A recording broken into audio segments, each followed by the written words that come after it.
As I said, we have a very special session today, and we have a very globalized lineup here. I think Winston is from Singapore and she from India.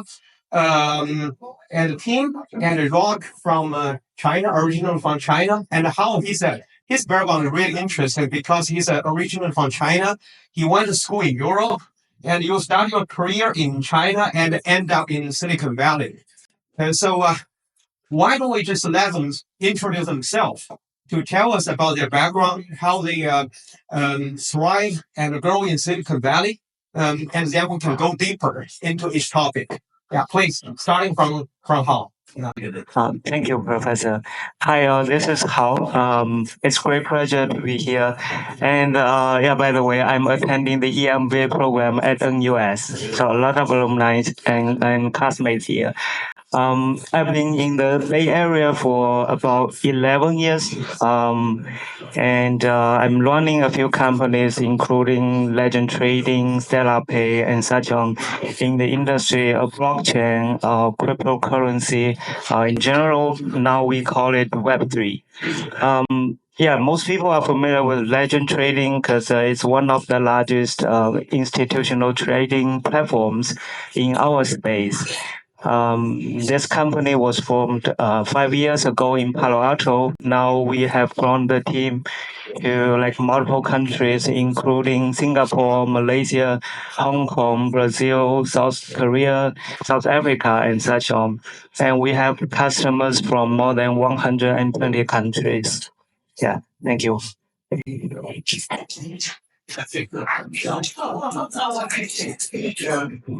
guys, you Hello? Yeah, you can hear me. Great. Hey guys, my name is Shiv Shankar. I've been here for 18 years in Silicon Valley. I'm a co-founder and CEO of Squeezy. We're building a group shopping platform for college students to unlock big savings. It's like EMAP price down.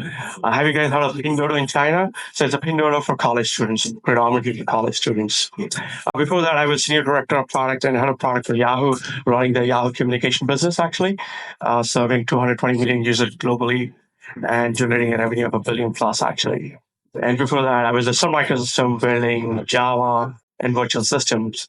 Great to be part of this panel. Thank you.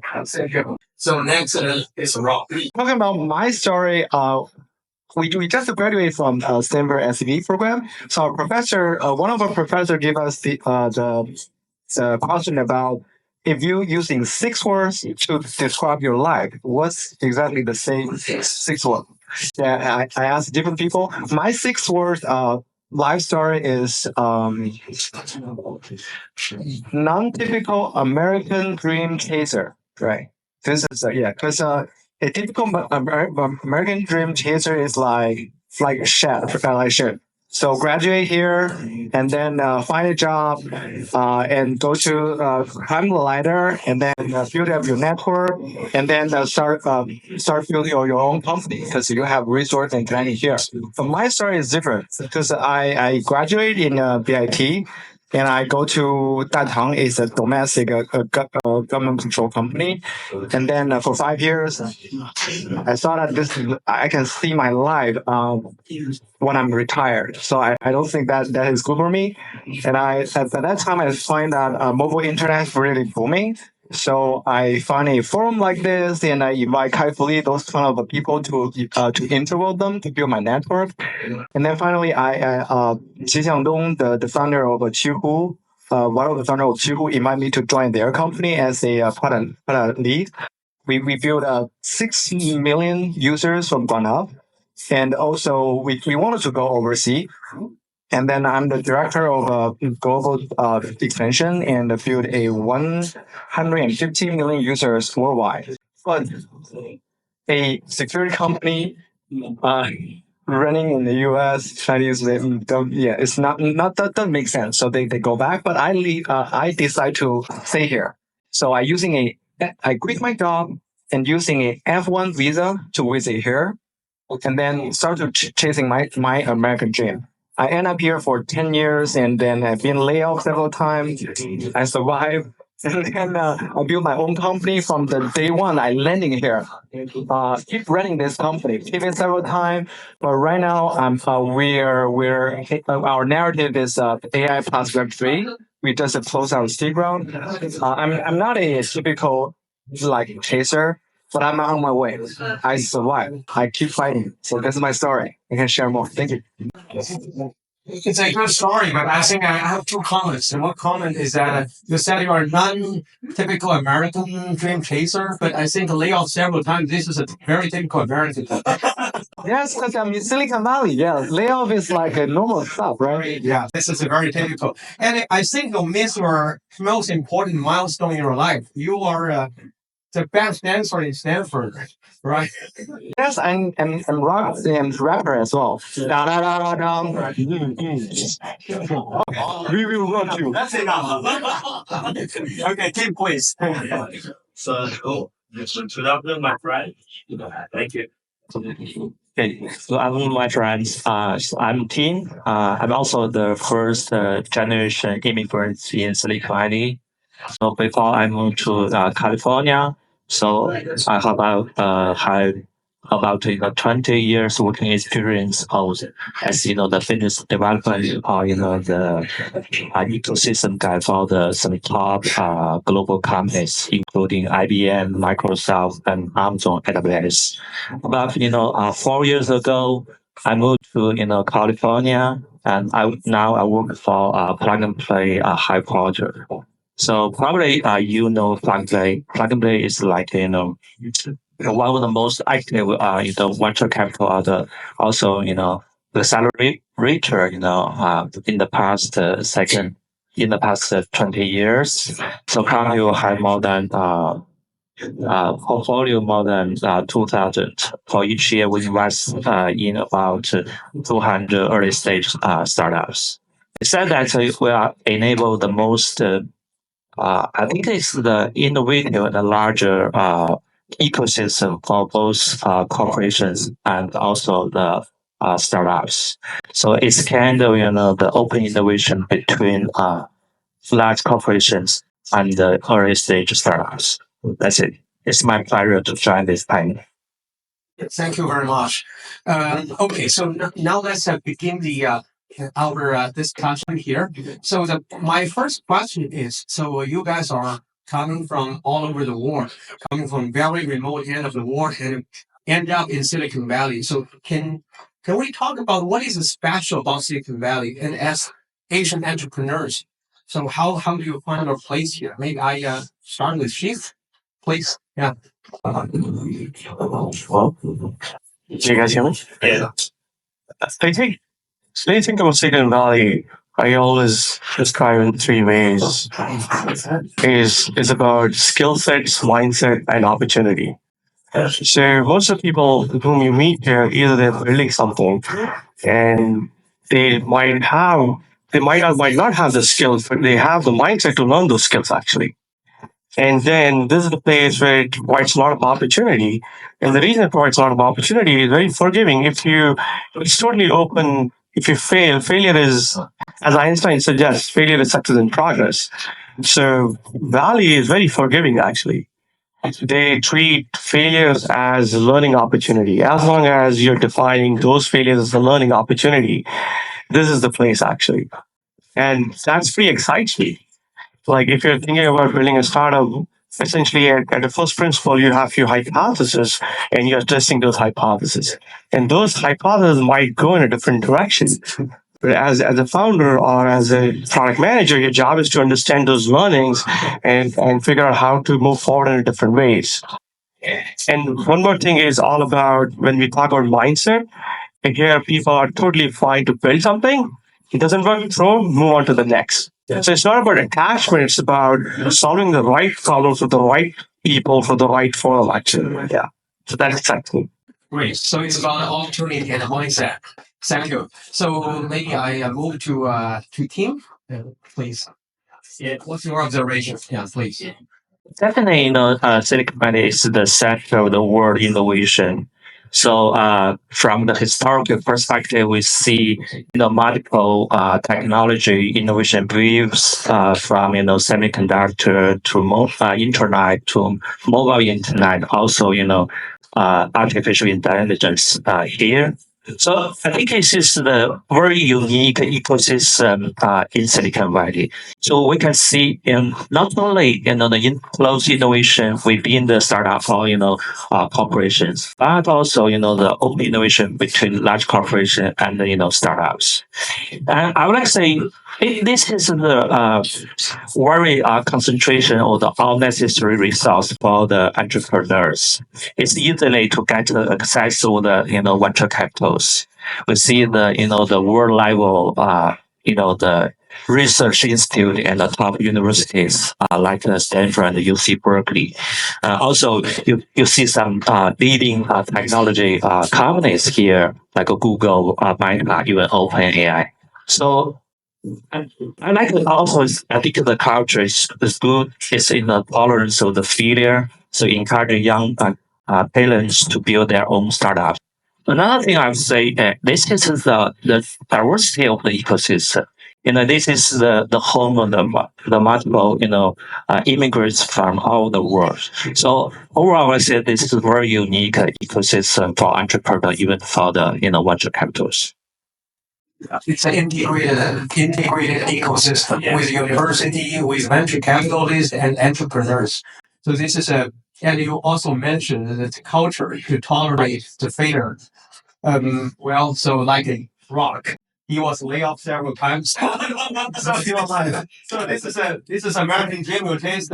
So maybe I move to a rock. You can talk about how you find yourself here, and you said you chase American dream. Do you think you found it here? So can you share your experience, especially as an entrepreneur in Web3 industry? Please. So the question is how I feel Silicon Valley? Yeah. What do you think is a special here? Oh yeah. So if you find your home here. Yes, I'll say in Chinese called 人杰地灵. I asked ChatGPT, he told me that 人杰 cause talented people and 地灵 is favorable environment. And 人杰 plus 地灵 build the ecosystem, right? So 人杰 means top talented people means because top universities there, Stanford, Berkeley there, they educate talented people. And also top company include a big company and innovation startup. How is startup running here? And 地灵, yeah, so environment. First day I landed in San Francisco. When I get out of the airport, I feel the freedom air and the wind, and I enjoy the sunshine. Yeah, I live here for 10 years.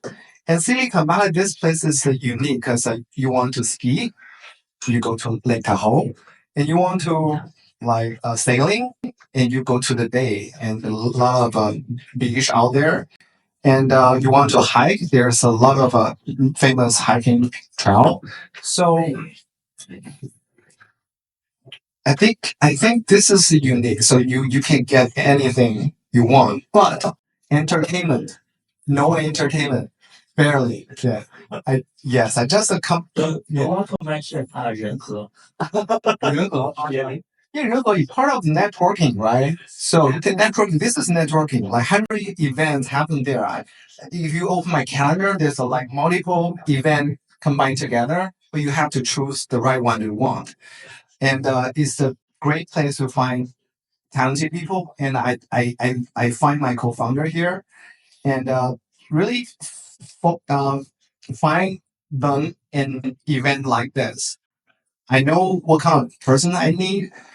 I chasing them down after they finish out the panel, and then we schedule a coffee or dinner, and starting the founder dating period, like couple months, where they see your passion, and they know each other, they believe you, and they will join you as a teammate, as a co-founder. And also this place is very, very expensive because everything, gas and rent and real estate. But This is sort of like a filter, because if you want to survive here, you need to pay the gas, pay rent, pay your bill, right? And then this is like a motivation, to drive you wake up every day. You have bill to pay, you have family to provide, and you have to do 100% or 20%, 100% to finish out the stuff you wanted to do, right? So expense is the filter. So motivation comes from passion. yes. I will share my final advice. Yeah. What will you ask? That's a final question. Yeah, this is great. So you said there's no entertainment. You decide to be a rapper and dancer to entertain yourself. Just entertain yourself, right? Yeah, and both of you, you and the team both mentioned that there are so many events here. So you got inspiration, you got ideas, got suggestions, got advice, and so much competition about events. So I hope everybody here, you chose the right one. All right. Okay. So let's move to the next question, because I just got inspiration from you guys. And you share about your view about your observation about why Silicon Valley is so special, why you end up here. When we talk about Silicon Valley, we keep on talking about its tolerance, its open culture, its diversity, its inclusiveness. But everything has an upside. There's a downside. But just as a Rock just mentioned here, there's a lot of pressure here as well. It's also expensive here, so much pressure here. So everything has an upside and downside. So we have a diversity, but sometimes diversity also means complexity. I think one of our panelists also mentioned, as an Asian entrepreneur, especially as a Chinese entrepreneur, you need to convince to the market, to the investor, that you have the capability to recruit an outside Chinese community, outside your local community. But this is a complexity. This is a difficult. You need to manage. You need to navigate. So I want to ask, what would be the challenge you see here? I want to see the downside first. Maybe we start from Winston, because you just mentioned you have a accelerator which aim to build a connection between Asian entrepreneurs and the Silicon Valley. So I believe you have tens of observations. So what would you think is the most important challenge for Asian entrepreneurs? Yeah, I think I've been working probably since I was a mentor at Plug and Play for well over 100 startups one-on-one from Asia that want to come to the Silicon Valley, right? I think the motivation is always they want to come here because of the market access in the US. So they have proven themselves somewhere, China, Singapore, Japan, and they want to come here. And when the challenge that they see is that they don't have the network, they don't have the people. Culturally, language can be an issue. And I think one of the previous panels talked about the fact that in the Valley, think about it, right? The whole world comes here to compete, the whole world. And so many entrepreneurs from Asia that are already doing well where they are, they want to come to the US market because they know it's bigger, they can get funding, they can become a unicorn faster, but they're very worried. They're very insecure about whether I can compete. So that is the biggest question they have is, am I going to be good enough at what I do? I don't know enough of the people here. I can't speak well in the language. And as you've heard, investors over here, they've heard it all, right? And if you come here and you're not able to tell your story, like very compellingly, which is a challenge for like Chinese cultures, we are not good at telling stories. Okay. And so that's the biggest challenge, right? And so when you come here, you have to connect yourself with a network, ecosystems like Plug and Play, many others that give you that network to quickly find co-founders, find advisors, talk to investors so that you can overcome some of these insecurities and challenges. Yeah, thanks a lot. I think in the previous session, in the previous panel, we also talk about how to pitch your story, how to tell the story, how to convince investor you have a bright future for growth. Yeah. I firmly believe, and I think I heard the previous panel say, there is no discrimination that Silicon Valley has against a Chinese entrepreneur. There isn't. It's a very merit-based environment, meaning the best will win, right? So you can have the best tech, you can have the best business model that you've gotten from Asia, but when you come here and you cannot tell that story, people will not understand it, right? There's no discrimination about your race, your culture, or even your technology, right? It's just, can you surround yourself with the ability to tell that story? And many, many examples of Asian entrepreneurs have made it. We all know, right? 2/3 of all entrepreneurs are foreign born, et cetera, So there's nothing discriminatory against Chinese. You just have to learn quickly. Yeah, thanks. Winston, you just mentioned that when the entrepreneur come here, they want to come here, but they feel insecure because indeed this is difficult. They need people. They need people, and I think this is more than a Silicon Valley story. So every company, if you want to go bigger, if you want to go to global, you need to have global team. But at the same time, this is a challenge because you need to manage. Like many of our student alumni also mentioned to us. So some of them just even said, okay, can you tell me, so you just tell me Chinese cannot manage a multinational company. He said this is out of frustration. So I think this is a challenge, not just for Chinese entrepreneurs and for everybody. It's even for Americans that go to China, they have the same problem.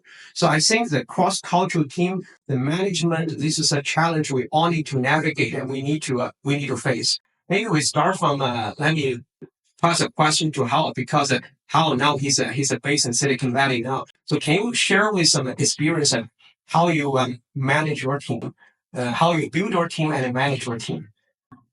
Sure. Well, we do have a global team spread out in like 7 countries. And the way how I hire people, I manage people. Well, you have to forget about your identity. You are Chinese or you are American. It doesn't matter. Okay, when you do business in other countries, people care about what products or services do you offer. Okay, that's the most important thing. And then how do you hire local people? It's very simple. You can just get on LinkedIn and then you interview and then you find the right people and then you just pay. And you work with the local professional services like law firms, accounting firms, and then you can have them manage this, process for you. But essentially everything is, initially everything comes on you. If you are not global, there's no way for you to build a global team. So you have to be global yourself. I think the first step. And then secondly, you have to have a good understanding of the cultures in different countries, right? Like we Chinese people, when we greet each other, what do we say? 吃饭了吗? Right? Nobody else, outside of our country will understand why we ask this question. But that's the way how we show, we are friendly to you. Okay. So let's say when I visited Netherlands, my colleagues, they were surprised that I didn't smoke. Okay. So I told them, hey, why would I need to smoke? Because everybody smokes here.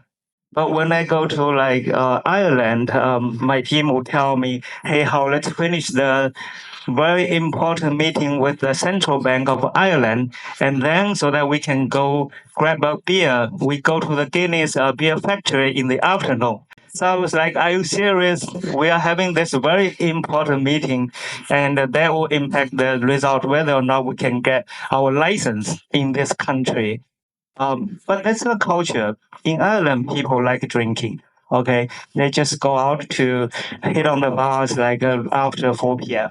So you have to understand all these differences of different cultures, and you respect them. So they will respect you in return. So yeah, that's very important. You understand the culture difference. We want to operate our global business legally and efficiently.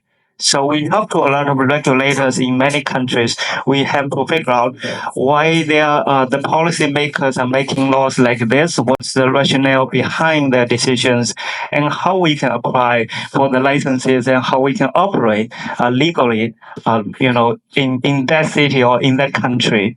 So it's a difficult process, but that's required. If you want to be global, you have to learn all these. Okay. For example, in Europe, a lot of people probably know GDPR. We have to protect the data privacy. In the meanwhile, as a financial institution, we also need to follow another regulation called DORA. which is the Digital Operational Resilience Act. That for financial institution, if you have any like technology, like operational like issues, you have to be able to recover. There are a lot of new things you have to learn, and that shows your respect to local government, to local like a legal system, to the local like the whole society. A lot of things you have to like build up like little by little, so that you can grow your business from one country to another. Yeah, that's my experience. Thank you. Thanks. I think I got some very important takeaway. Number one, it's if you want to lead a global team, the leader has to be global enough. So this is a very important thing. And the second thing is, we come down to the next level, how to become global. I think how just give a very good answer. I think to be global, you have to be local everywhere. So like what he said, everybody smoke, so I smoke. Everybody go to bar for beer, I go to bar for beer. All right, so this is great. So I think this is somehow it's this is a kind of message we also at the US we keep on trying to deliver to our student and alumni. So if you want to be global, so the next stage of the globalization perhaps is relocalization. This is let's move to the next speaker. Let me ask Yan, ask Rock. Now everybody know your label. So maybe you can, I think from my feeling, from my observation, you looks to me, you have a very good blending of a different culture in your body, in your mindset. So how did you make it? And how did you view the kind of a culture barrier, language barrier in Silicon Valley? How you navigate that? Yeah. Sure. I think you already mentioned that you need to adapt to different culture and immerse in different culture. And for me, I know myself someday will live in the US. So from my everyday life, include work and entertaining time, I put myself in a Western mindset and practice my English and know their culture and try to act like an American. Like, hey man, you look good, man. Yeah, sure. So sort of like this. So and then we go clubbing and then we go hiking and just hang out with the different friends together and just I think be friends first. And then you have local friends and then you act like this way. So you talking style and you gesture, right? You look will look like them, and they will consider you are a same community. You're the same community, and they will adapt you, right? So I think this is just to learn and be a 变色龙，我忘了英文怎么说了。So change the color, every time, and be the immerse and adapt, right? And just to be the cohort with them together. This actually reminds me of some comments made by one of our speaker in our home season 1, means last year. He said how to settle down here, how to settle down in Silicon Valley as an Asian entrepreneur. He said the one important thing, the first thing you have to do is to stop using WeChat, start using WhatsApp. Oh, I did that part. I totally don't agree with that. Okay. Yeah, because they will cut advantage of being a Chinese, right? This is great. Yeah. Yes. So you can. This is the next chapter will be advantage, right? Yes. So the advantage will be you know how China or Asia operate, you know them, and both you know American. So this is the advantage, right? You kind of like the bridge out every different culture and the knowledge and everything. And for local American and local China, they are kind of blind, right? Yeah. They both misinformation. But the advantage being a American, Asian American entrepreneur, you are the bridge. This is your advantage. And kind of WeChat, You will die. You'll die here. Okay. Let me try to translate that part. Let me do my best translate. I think what he said is both sides, the Americans and Chinese, are trying to pull off. But I think this is perhaps what you want to do. They're trying to pull off. Yes. But actually, they need to communicate, Yes. and communication is a source of advantage, right? So this is what you're the kind of message you want to deliver. Yeah. Okay, actually, Rock just did me a big favor and also revealed a very awkward secret. The awkward secret is that everything here is staged. So he already said this is he already opened the next question because we just talked about the downside. Now we move to the upside. So upside is about it. So we have a multiple culture here. We have a cross-cultural elements here, and we have a different cultural background. As a Chinese, as Indian, we spend a substantial amount of time in our home country, and then we end up here. So we know both sides. And this can be advantage because perhaps you can have a better sense about market opportunity. You have a more open source of information. Perhaps from your cultural background, you can figure out some idea which a typical American couldn't figure out. So these are all advantage. So can I just get some idea from you how you leverage this kind of cultural background as an advantage to do yourself a favor? So maybe we start from Chief. Yeah. I just want to address one more thing before we start on advantages, actually. I think Winston said really well. There is definitely a language barrier when you come here and you talk about, usually people also understand what's your story, correct? And that's how conversation starts here. There's definitely a language barrier. But I also want to talk about, if you're a founder, you have a language barrier for sure, but that is usually filled by your product quality. So at the end of the day, you're building a product, great product, and if your product speaks for themselves, it's complement each other, actually. And in our JSB, actually, Eric One came from Zoom, actually, and he talked about his early days. Even he had some kind of language barrier, but the product was great. Right? So I usually suggest entrepreneurs or leaders is because story takes time to come out. It's a passive process, it takes time. But as you work on it, get it. But product, if you keep updating and trading product, it's an exponential progress you see. And end of the day, investor wants to see progress. They want to see traction in your product. And then everything just comes together. That's one thing I just wanted to address when you talk about. I think it's so important that definitely there is a fear, but you can overcome fear in multiple different ways, actually.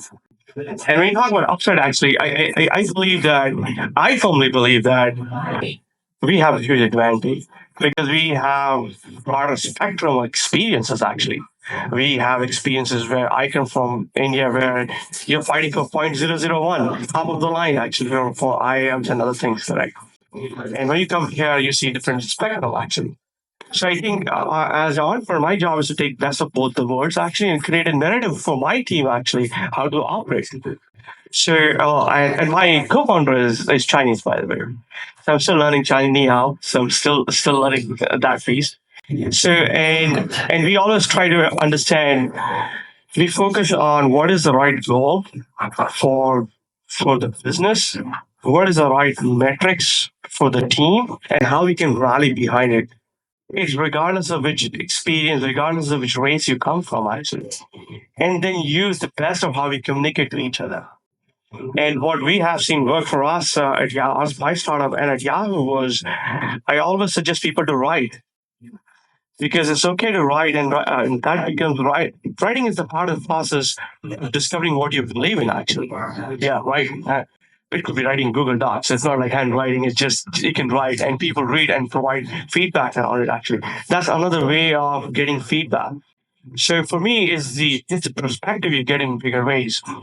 And then each product has different cohort of users. For example, when we are building e-commerce for group shopping, I have different students actually from China, from India, from Peru, from Europe, actually. And to understand their needs and how we recommend products are very different, actually. Because we understand those cultural needs. Some of the Chinese students, not Chinese, I would say South Korean students used to come to our platform to buy only noodles. Just noodles, actually. Right? And then different Indian people Eastern countries to buy snacks actually, and so on. So understanding culture is super important, not just to run your company, but also to serve your product. Yeah. This is great. Okay, let me move to a team. Yeah. Yeah. So currently, also guys talk about the challenge for Chinese startups. Also, talk about French speaking. Talk about the intensive geopolitical relationship between China and US. So I think it's in Silicon Valley, as an individual, you need to your key advantage and you identify your own value. So I will give you an example. So currently it's very tough situation for Chinese startup to raise the fund here. So about 2 years ago, I talked with our founder. So it's so challenging. I will story. So it's really challenging for startup to raise fund here. But you should know this is the kind of like a spin-off model for these kind of Chinese startups. These startups already proved the business model and validate the technology in China market. So they will start from the zero in the US market. It means the valuation is quite low. No one will compete with you to invite these kind of Chinese-based or Chinese immigrant startups. That's also the good business opportunity for our. So our founder, called me to host, the Chinese network event initiative about 2 years ago. We can quite attention from the Chinese based startups in the Silicon Valley. So you invite several very wonderful, Chinese founder startups. So this is the good example, for immigrants or for this kind of people to think about how to change the challenge to the opportunity, how to make your personal contribution not only to you but also to the ecosystem, to the investor startups, even other partners. This is my lesson. Turn the challenge into opportunity. This is a great lesson. This is we need to turn the table. We need to just leverage what we have into our favor. Okay, so let me raise a question to Winston, but I want to push the question a little bit further. And I also want to encourage all the panelists to follow up. So, we talk about the advantage. Everybody agree. Okay, diversity provides a lot of opportunity and inspiration. This is can be a lot of opportunity. But at the same time, we are living in a very interesting time. So what I want to ask is, let's take a dynamic perspective. So things are changing, and let's look a bit further in this dynamic world. So, Winston, what do you think? If this is cross-cultural element, do you think this will continue to be an advantage, or to some extent will eventually, evolve into something like liabilities? So, I want to hear your views. Yeah, I think that if you look at the economic development, technology development, comparing Asia and let's say the US over the last 20, 30 years, right? Asia has been ahead in several domains. US has been ahead in several domains. And I think that will continue to be the case, right? Back when I first came, Asia was ahead in mobile, as in phone, right? You remember back then, Japan was the first in mobile adoption, followed by Korea, followed by all the other Asian countries. The best phones in the world were in Asia. The best business models were in Asia. And there's a joke that I say, when the phone ends its life cycle, it's about to die as a product, then it gets launched in the United States. We are the last at that time, before the iPhone, right? So in those days, in the first decade of the 2000, if you as an entrepreneur came from Asia, you have a massive advantage in trying to say, I know the next business model in mobile, right? Because we've already done it in China. We've already done it in Japan. And now I'm going to introduce it into the United States, which is like 5 years behind everybody else. But today, if you look at today, right? What is Asia good at? Actually, Asia is very good at clean tech. It's very good because it's so advanced. In China, for example, it is dominating clean tech, right? Around the world, they are the best. And so if you are in clean tech and you come to the US will follow all the advancements that will happen. So take advantage of clean tech. Take advantage of fintech. You guys are innovating in fintech like crazy. But on the other hand, if you look at the US, today we are strong in foundational AI, right? All the foundational models, the infrastructure, they're built by the top companies here in the US, right? And we are strong in deep tech, right? All the science-based stuff. So I think this will continue, right? The goal for us, if everybody, other panelists may have said this, Silicon Valley reinvents itself every 5 years, right? You know, if you just look at the evolution of stuff, right, from 2000 to 2004, so social networks to cloud to IoT to mobile, and now AI, right? You just look at it. It's probably every 5 years, the next thing will just explode worldwide. So if you wanted to have an advantage culturally and globally, you need to understand where the market and the investment trends are happening. You need to see that in the next 3 years, this is what's going to happen. And in Silicon Valley, the ecosystem reorganizes itself into the new trend, you know, very, very quickly. That is the benefit of Silicon Valley. We can reinvent ourselves, even though the last one just died, right?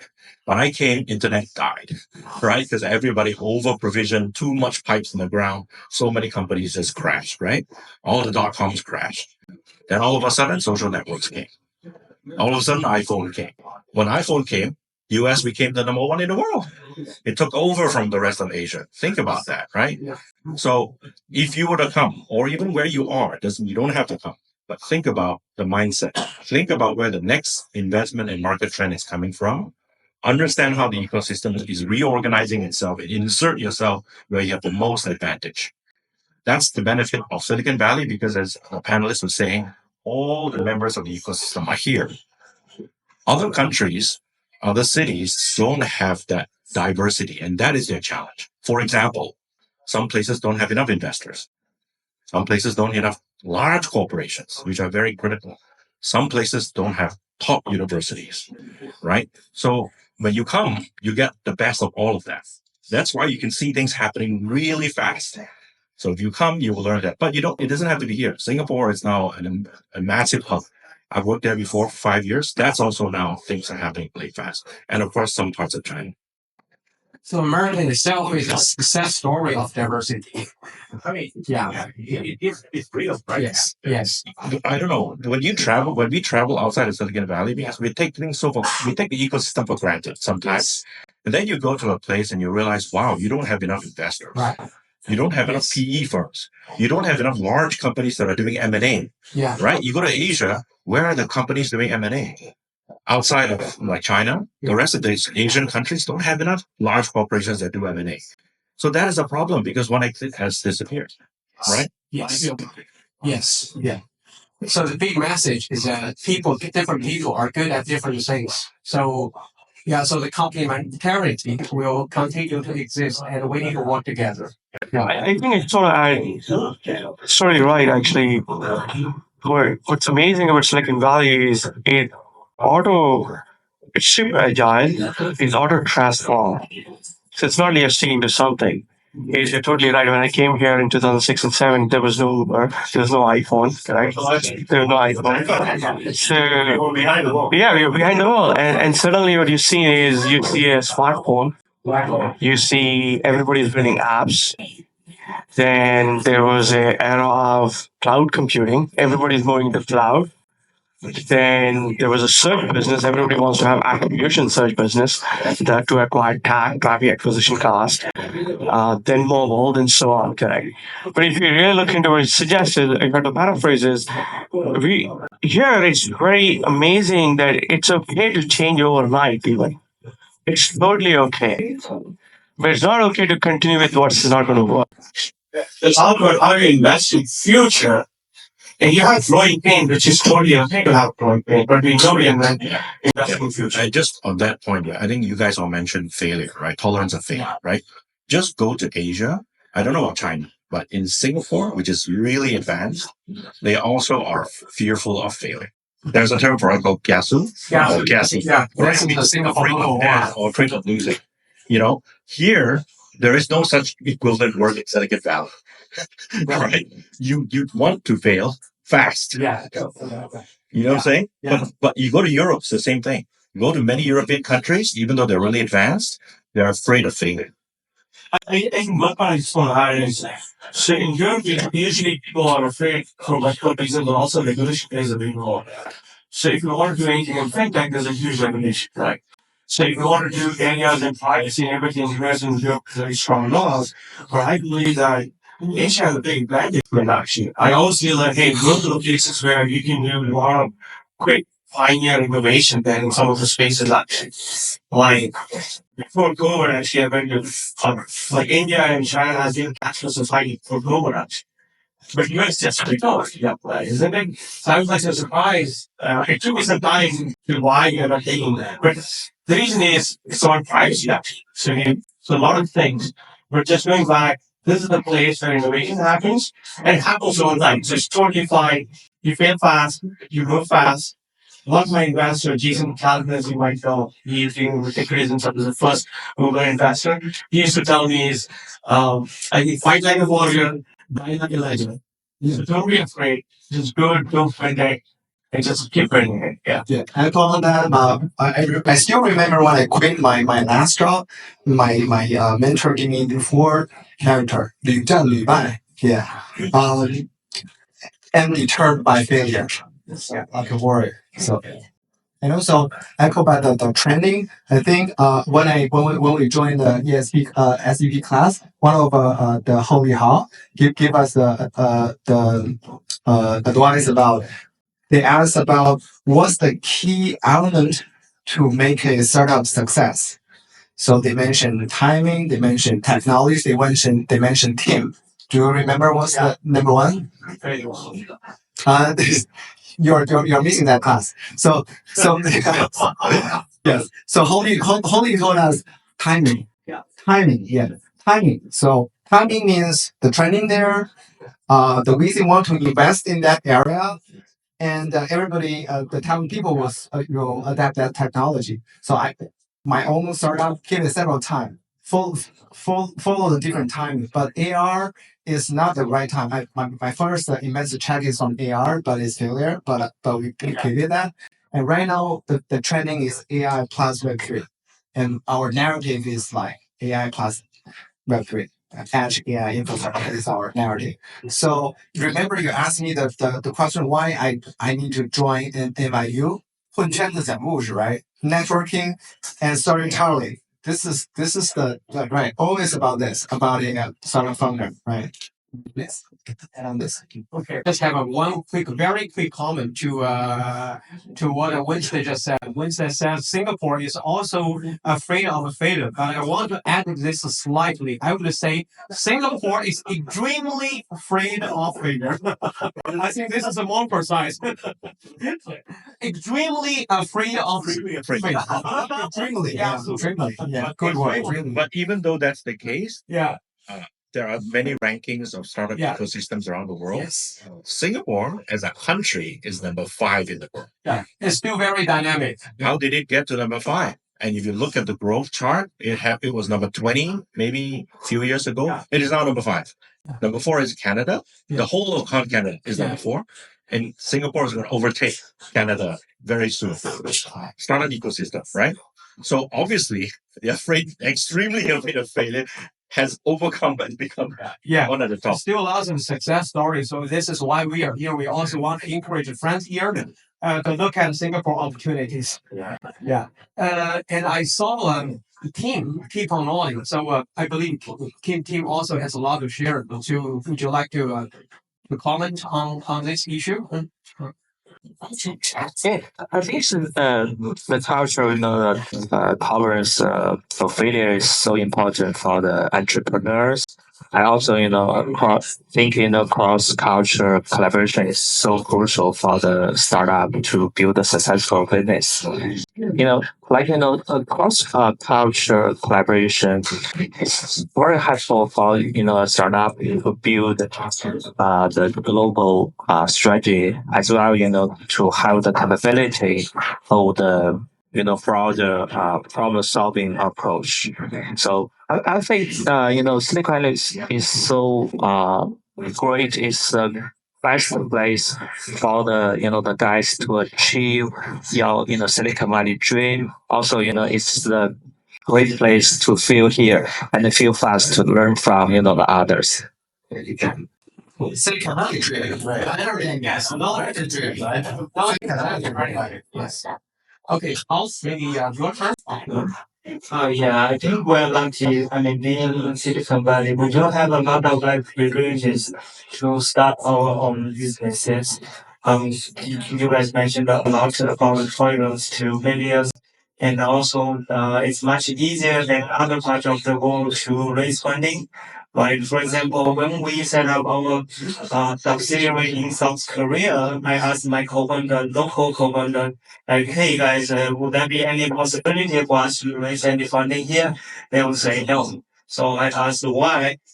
They told me, hey, it's just there's no such ecosystem here, so it's difficult. But over here, if we can build up some, prototype MVP, then you have. Then if there's a real potential for your product and services to be valuable to people, then it's very easy to get funding here. So from this perspective, I think probably the Valley is one of the best places to start a business. Okay. All right. We got lots of insights, but so far we have been primarily we are talking at a high level, at a macro level. Maybe we want to go down to the personal level. So now this is the last question I will raise to our panelists. So I want to hear from you. Suppose that you want to give your most important lessons to other entrepreneurs who want to have their footprint in Silicon Valley or in America or globally. What is your most important advice from your personal entrepreneurial journey so far? Yeah, please. Maybe we start from Vincent. Yeah. Yeah.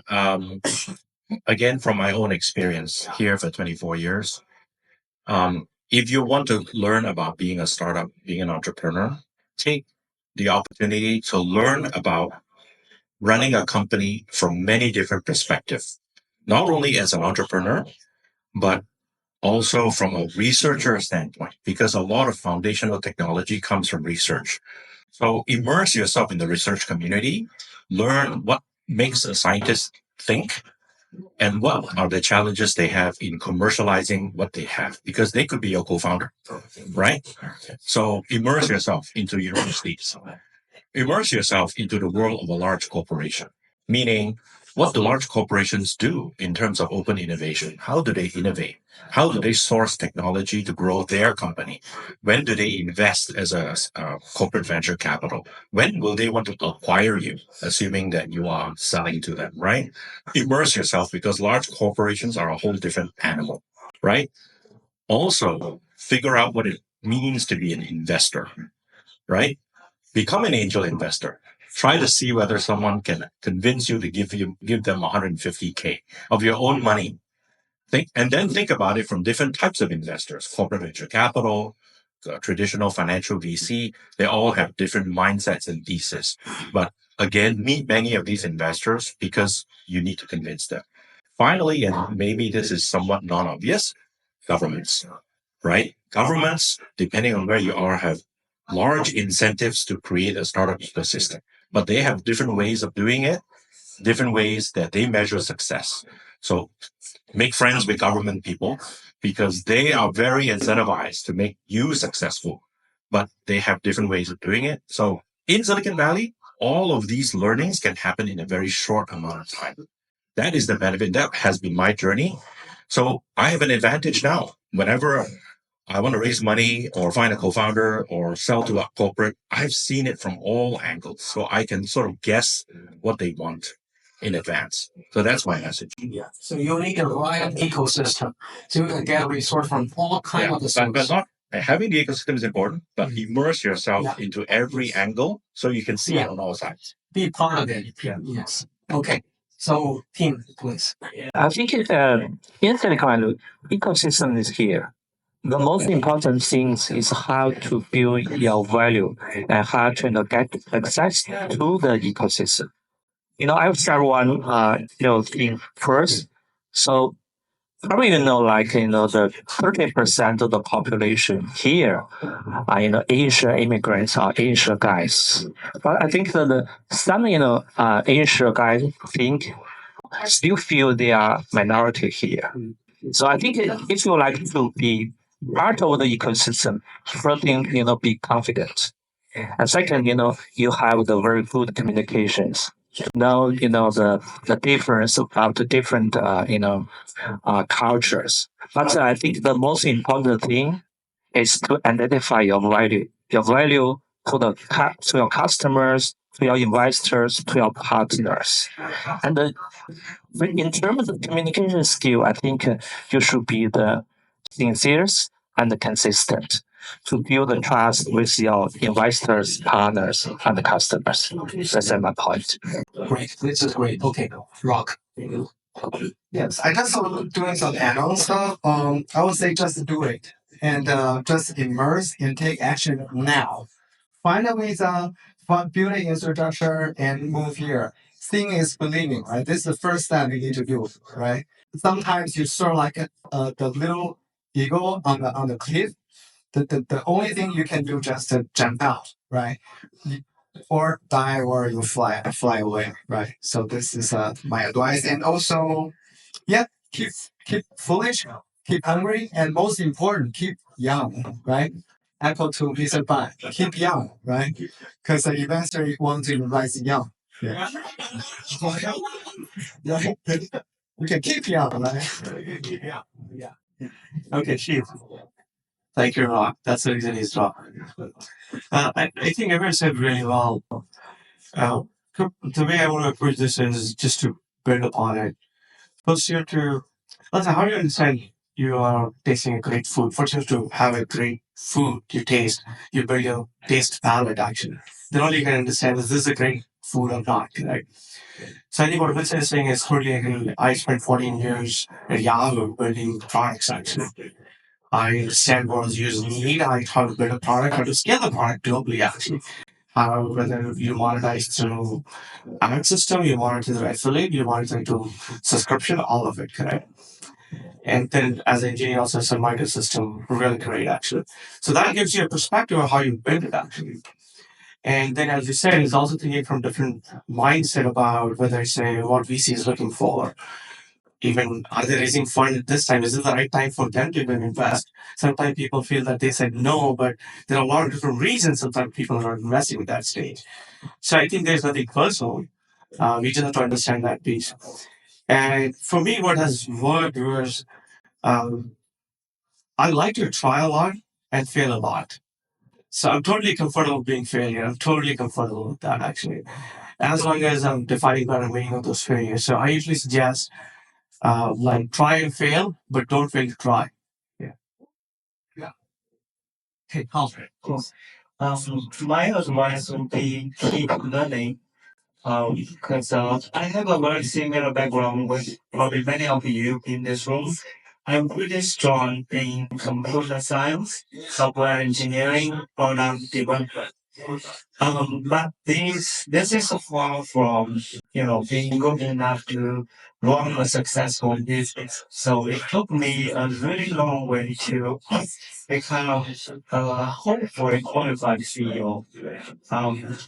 So I would say, besides what you are really good at, you have to step out of your comfort zone to learn the new knowledge. For example, legal, finance, business development, marketing, and even the global cultures that we mentioned today. So that will make a big difference. If you just keep on doing what you are good at, then there's no way for you to grow your business effectively. That's my advice. Yeah. Okay. I think Hao just mentioned that is the most important thing is to keep learning. So that's why he became an US student. But I want to put everything together. I think so what is learning? How to learn? Perhaps the best way to learn is to do. So as many of our panelists said, just do it and don't be afraid of failure. I think this is the essence of Silicon Valley. And perhaps this is a recipe for all the success. Okay, so this is a very rich and very extensive discussion. This is very late in the day, but I want to open the floor to the open the question to the floor. Any question to the panelists here? Yeah, please. Yeah, you want.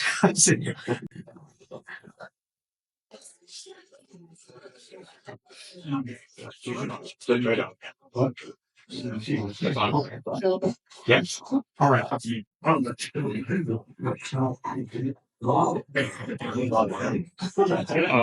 Just question to my friend, to my coworker, Rock.